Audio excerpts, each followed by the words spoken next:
All right, once again, here I am in all my glory. It ain't much. That's why we're gonna make this part short. Been working in the greenhouse and changing things. Every day I change something, it seems like. Hopefully it's for the better, but I'll show you what we did today.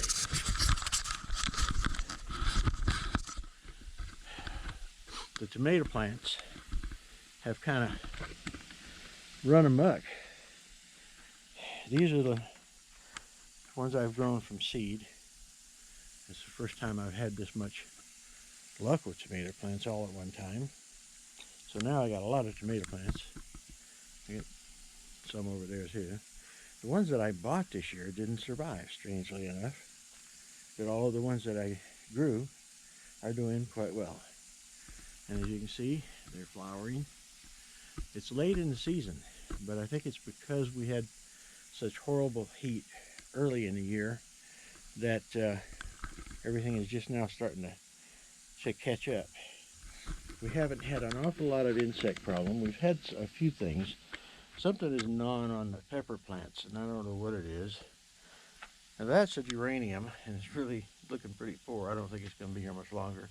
I put it in here to help fight off pests, which maybe it did. Maybe that's why it looks so wore out. But anyway, we had some problems with powdered mildew, and we still do. I'm letting this thing go just because it's flowering and all like that. If it'll produce anything in this condition, that's fine. And if it doesn't, no harm, no foul. Anyhow, oops. See? You see what I mean? Little bugger just got grabbed me by the arm on my way by. But what I did this morning, oops, it looks like I need to do some more of it, is I run a bunch of new strings to basically give the tomatoes something to work with. And while that seems to be helping, almost dropped you on your head. I think I need to do a little more here. But I'm going to try this real quick and see if that'll get us by. The buggers are all getting entangled here. That's a brand new problem. It's alright though. This one needs a lot of attention. This poor little pepper plant has been, something's just really gnawing this up, and I don't know what's doing it. I haven't found a worm on there yet. If they're doing it, if it's worms, then they're very good at hiding. But anyhow, I'll figure it out. That one is really kind of sacrificial. I put it in with a tomato plant, and the thought being that if I had a problem with worms, they would go after that and leave my tomato plant alone. Because last year they destroyed my tomatoes. Completely wiped them out. So, anyway, I have a little pruning to do. Every time I have a chance to, we're hoping that's going to come back. That was something that I had to prune off yesterday. So, that's what we're trying to do. Every time we prune one, that's what this here was. And this here, and those down there. Every bit of that, except for the carrots over there. The carrots are taking their sweet time. The basil is looking pretty good. That's been pretty good about keeping insects away. New addition here.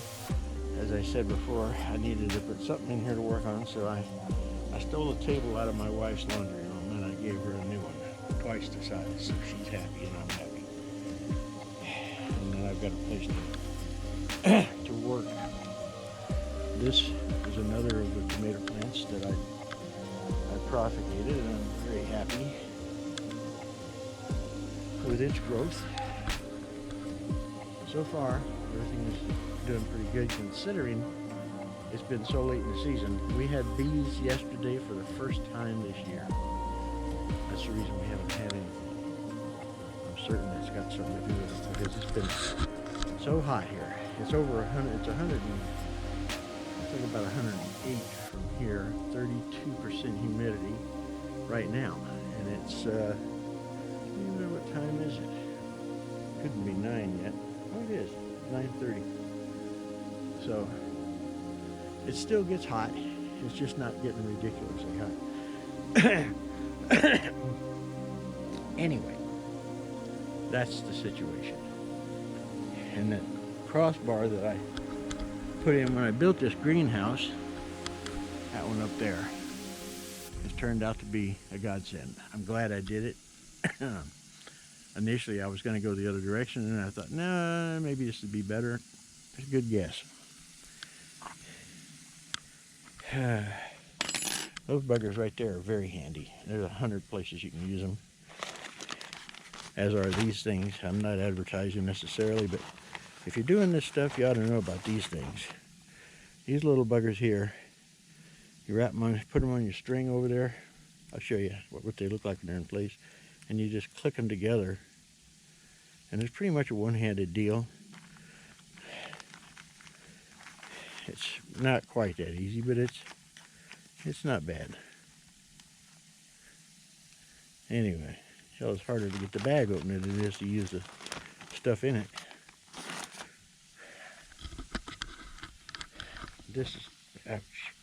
This is the way they look when they're in. Well, this one's not in place. It used to be.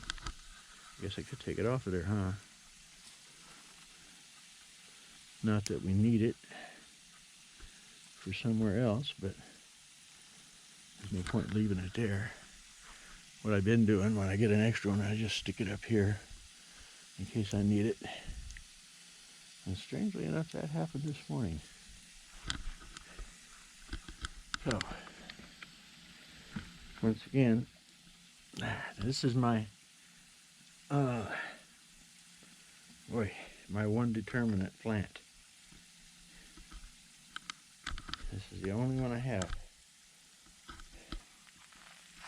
And right now, it's grown good all year, but it's having this problem with the leaves yellowing. And I got to find out what that is. I know somebody knows, but nobody's told me yet. So I will try to find out pretty quickly. I caught a worm on this one about 2 weeks ago. I actually caught 2 worms on this plant and dispatched them. So now we're doing much better. Found a great mixture for neem oil, and I'll share it with you, but not right now.